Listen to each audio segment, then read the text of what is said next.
स्मृति ईरानी जी, आपको चूड़ियों का याद ताज़ा होगा। ये चूड़ियाँ फिर लाया हूँ। ये चूड़ियाँ आज देश के प्रधानमंत्री, कृषि मंत्री, तमाम संवैधानिक पदों पर बैठे हुए लोगों को पहन लेना चाहिए। और ये तो कुत्ते से भी गए गुजरे हैं भैया। जो कुत्ता रोटी खाता है, अपने मालिक के सामने में वफादारी करता है, अजनबी आदमी पर भौं भौं करता है और पूंछ हिलाता है, ये भाजपा आरएसएस के नेता, ये तो कुत्ते से भी गए गुजरे हैं। कम से कम कुत्ते से तो सीखा होता।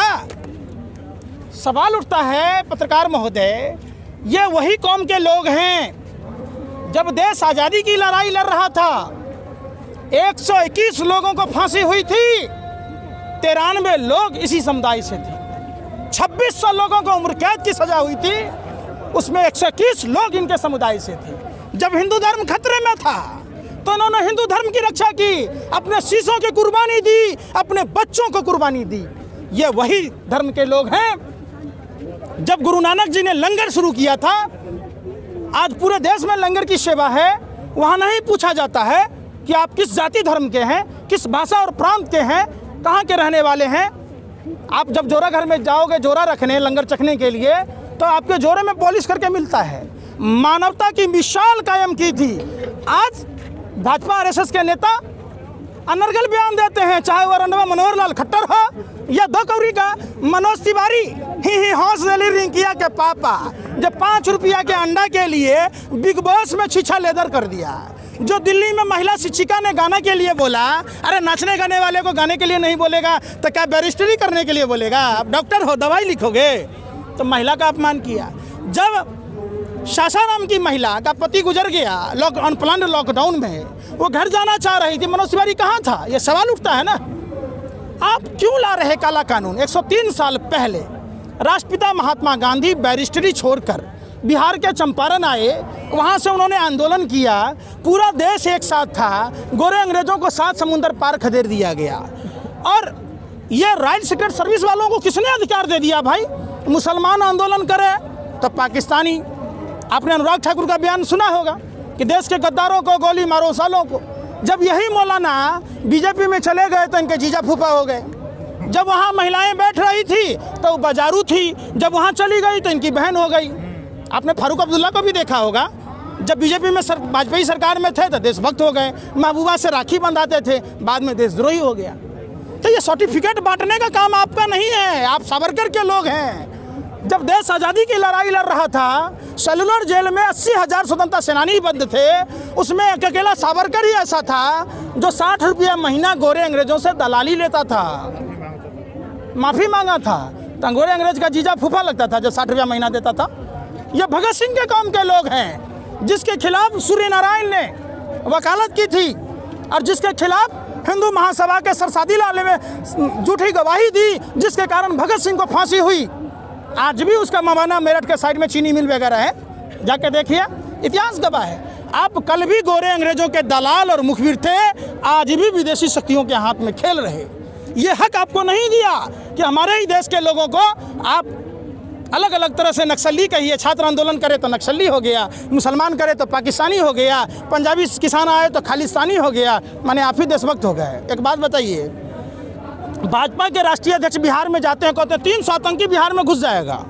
इनका नित्यानंद राय कहता है आतंकी बिहार में घुस, माने सब कुछ आप ही को पता है। आपने जिन देश के अन्नदाता किसान भाई के लिए इतने बड़े बड़े बुलडोजर लगा दिए, बड़े बड़े कटीले तार हैं, वाटर कैनन के फव्वारे छोड़ रहे, आंसू गैस के गोले छोड़ रहे, इतना अगर गलवान में व्यवस्था किया होता, पुलवामा में किया होता, तो आज पुलवामा की घटना होती, चाइना अंदर घुसता। ये सवाल पूछता है। हमने इस कौम को देखा है, इनकी धैर्य को देखा है, इनकी देशभक्ति को देखा है। इन पर सवाल उठाना अपने मुंह पर चप्पल जूते मारने के बरोबर बात है। डीएसपी देवेंद्र सिंह जो पुलवामा में पदस्थापित था, जब वो कहते थे प्रधानमंत्री नोटबंदी से भाइयों बहनों मित्रों 4-4 पुस्तों की कमर टूट गई, देश की 10 पुस्तों की कमर आपने तोड़ दी। आतंकवादियों के हौसले बुलंद थे। इन्होंने तो डीएसपी देवेंद्र सिंह के पक्ष में रैली नहीं निकाली, आप रैली निकालते हो कठुआ में।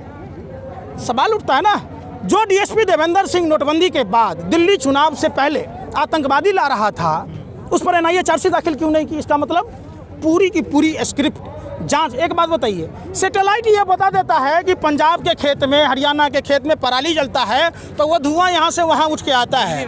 और सैटेलाइट ये नहीं बताता है कि पुलवामा में कब आ गया आतंकवादी, वो कार किसकी थी जिस कार में 300 किलो RDX था। सैटेलाइट ये नहीं बताता है कि गलवान में कब चाइना घुस रहा है। ये सब बरगलाने की बात है। अब निश्चित तौर पर हम इस समाज के मुरीद हैं और इनको नमन करते हैं। ये उनकी उम्र देखिए, घर में आराम करने की थी, इनकी उम्र यहाँ आने की नहीं थी। आप इनकी उम्र देखिए, इनकी उम्र ये आराम को हराम समझा। जब देश में ईस्ट इंडिया पार्ट 2 के लोग, गोरे अंग्रेजों के दलाल और मुखबिर, ये चड्ढी वाले फिर से देश को गुलाम बनाने की ओर जा रहे हैं। इन्होंने अपने घर की खुशी, चैन, सुख सब छोड़कर सड़कों पर आए। क्यों आए? कि देश को बचाना है। इनका खून, इनके में शरीर में जो खून है वो भगत सिंह का खून है, गुरु नानक, गुरु गोविंद सिंह जी का खून है, गुरु तेग बहादुर जी का खून है। इनके खून में सावरकर का खून नहीं है। इनके खून में नाथूराम गोडसे, देश का जो पहला आतंकवादी था, उसका खून नहीं है।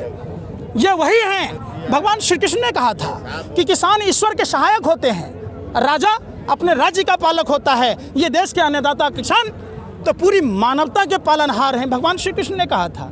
रामायण के दोहे पढ़ते हैं, क्या फायदा भैया, जुट्ठों के आप लड़ा रहे भगवा वस्त्र पहनकर कालनेमी राक्षस की तरह, रावण की तरह है।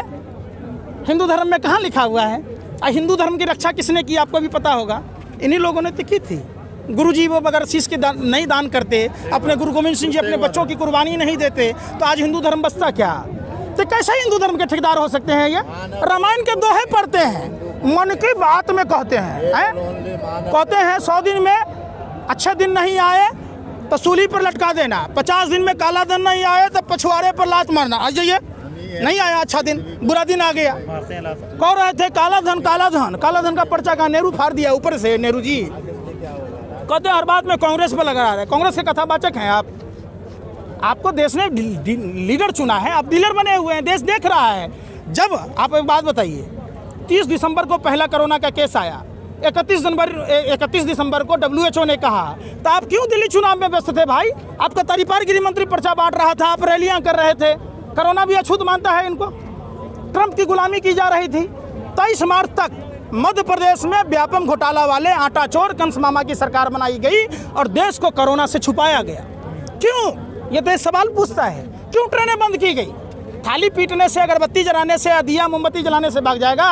रामायण में साफ दिखाया गया, जब प्रभु श्री राम के भाई लक्ष्मण जी मूर्छित होते हैं तो संजीवनी बूटी लाई गई, लंका से सुसेन वैद्य को बुलाया गया। मतलब अस्पताल की जरूरत थी, डॉक्टर की जरूरत थी। प्रधानमंत्री वो काम करते नहीं। 6 साल में 6 अस्पताल बनाए देश में? नहीं। 2 करोड़ युवाओं को रोजगार देना था, दिया नहीं। हर गांव सांसद को 5 गांव आदर्श बनाना था, बनाया नहीं। 15-15 लाख रुपए दिए, नहीं। 20 लाख 1000 करोड़ रुपए का चूरन कहाँ गया? गर्म पानी से लेकर ठंडा पानी से कि दूध के साथ? कहाँ है पैसा भैया? अच्छा सर, एक सवाल है आपसे। सन्नी देओल जो है बोलते हैं मैं बीजेपी के साथ भी हूँ और किसानों के साथ भी हूँ, तो ये दोनों के साथ कैसे रह सकते हैं? अरे कातिया, गले से पट्टा हटा लो, कातिया के कुत्ते मत बनो। जो 2.5 किलो का हाथ कहाँ गया? जो 2.5 कदम अपने किसानों के साथ नहीं चल सकता? कहाँ है अमिताभ बच्चन, अनुपम खेर, अजय देवगन, सैफ अली खान जैसे लोग? जब इनको फिल्मों में पैसा कमाना होता है तो ये वेशभूषा अपना लेते हैं। आज सवाल है ना, आओ ना, क्यों नहीं आ रहे? कौन सा धर्म कहता है भैया? यहाँ सभी धर्म के लोग हैं। मैं तो बिहार से हूँ, हमारा गुरु गोविंद सिंह की जो धरती है, हमारा तो नाना से संबंध है, पूरा देश का किसान है यहाँ। तो जिस तरीके से मीडिया के लोग पालतू कुत्ते की तरह खड़े हैं कि मालिक बोटी खाएगा फेंकेगा, क्यों नहीं करे? आखिर दैनिक भास्कर के प्रमुख मोहित अग्रवाल को कैसे राज्यसभा सदस्य बनाया गया? कैसे जी न्यूज़ के मालिक सुभाष चंद्रा को राज्यसभा सदस्य बनाया गया? जो भाजपा का जो परिंदा सुभाष चंद्रा 35,000 करोड़ रुपया लेके फुर हो गया। नीरव मोदी, मेहुल चौकसी बाहर भाग जाता है और देश के नेता किसान भाई नहीं जा पाते हैं, दिल्ली चंद कदम में हैं। तो इनको शर्म नहीं आती? शर्म आनी चाहिए। आइए बैठिए, जन संवाद कीजिए पार्लियामेंट स्ट्रीट पर, रामलीला मैदान में। सवाल उठता है ना सर, आप 100 रुपये लेने आए क्या? हाँ, 100 रुपये लेने आए क्या? किसकी औकात है देने की? अरे हम किसान तो पूरी दुनिया का पेट भरते हैं, हमें कौन देगा? कंगना रनावत जो चंद सिक्कों के लिए ठुमके लगाती है, वो हमें 100 रुपये देगी।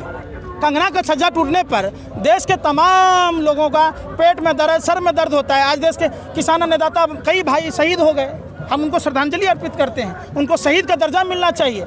सवाल है जिस ठेका प्रथा का, आप एक बात बताइए, राष्ट्रपिता महात्मा गांधी गलत तो नहीं थे ना, जिन्होंने देश की आज़ादी कराई, ठेका प्रथा को खत्म किया? आखिर क्यों प्रधानमंत्री जी लागू करना चाह रहे हैं? मंशा साफ है, अंबानी अडानी को कैसे फायदा पहुंचाया जाए। जब मुकेश अंबानी जियो फोन लॉन्च करता है, प्रधानमंत्री जी ब्रांड एम्बेसडर, सेल्समैन, सप्लायर बनकर एमटीएनएल और बीएसएनएल जैसी कंपनी को डुबा देते हैं। जब मुकेश अंबानी रिलायंस पेट्रोलियम लॉन्च करता है तो भारत पेट्रोलियम जैसी नवरत्न कंपनियों को डुबाया जाता है। जब एचएएल जैसी कंपनी है जो अनिल अंबानी रिलायंस डिफेंस को फायदा पहुंचाने के लिए रंजन गोगोई जैसे सुप्रीम कोर्ट के जज बिक जाते हैं, चौकीदार चोर ही नहीं डकैत है, देश का लुटेरा है, ये आधुनिक भारत के जयचंद प्रधानमंत्री भस्मासुर है। ऐसा कोई सगा नहीं जिसको ठगा नहीं। और सर एक सवाल है, कल दिल्ली के जो बीजेपी के नेता हैं कपिल मिश्रा, उन्होंने बोला कि कोई भी भारत बंद नहीं होगा। क्या आज उसका जो बयान था वो सच में सही साबित हुआ है? क्या वो अपने बयान वापस ले लिया? कपिल मिश्रा का वो बयान नहीं सुना था जो प्रधानमंत्री सेक्स रैकेट में शामिल होने के आरोप लगाता था, जो प्रधानमंत्री पर आईएसआई का एजेंट होने का आरोप दिल्ली विधानसभा में लगाया था। इसका मतलब बात वो सही है, इसीलिए बीजेपी इसको पुरस्कृत कर रही है। कौन है कपिल मिश्रा भैया? 2 कौड़ी का लुच्चा लफंगा पत्रकार को आप लोग हीरो बना देते हैं। किसने कहा आपको? कपिल मिश्रा जैसे लोगों की देश में कोई ज़रूरत नहीं है। ये नाथूराम गोडसे के लोग हैं, ये सावरकर के औलादे हैं। एक लास्ट चलते चलते है, आज भारत बंद है, क्या इस भारत बंद से सरकार झुकेगी और किसानों के हित में बिल वापस ले पाएगी? गोरे अंग्रेज क्या कहा था कि हम देश छोड़ के जल्दी चले जाएंगे? लतिया जुतिया के भगाया ना देश की जनता। हमारे पूर्वजों ने गोरे अंग्रेजों को 7 समुंदर पार भगाया। ये गोरे अंग्रेजों के दलाल मुखबिर हैं, ये काले अंग्रेज, काले चोरों को अब हम देश की आवाम जो फिर से ये दूसरी आज़ादी की लड़ाई लड़ रहे इस इंडिया पार्ट 2 के लोगों को भगाएंगे। लतिया के जुतिया के लातों के देवता हैं, बातों से नहीं मानते। इनको इतने पहले जाएंगे कि इनको 7 समुंदर पार तक झेलना मुश्किल हो जाएगा। खबरों में बने रहने के लिए फोरम 4 को सब्सक्राइब करें और नोटिफिकेशन पाने के लिए बेल आइकन दबाएं।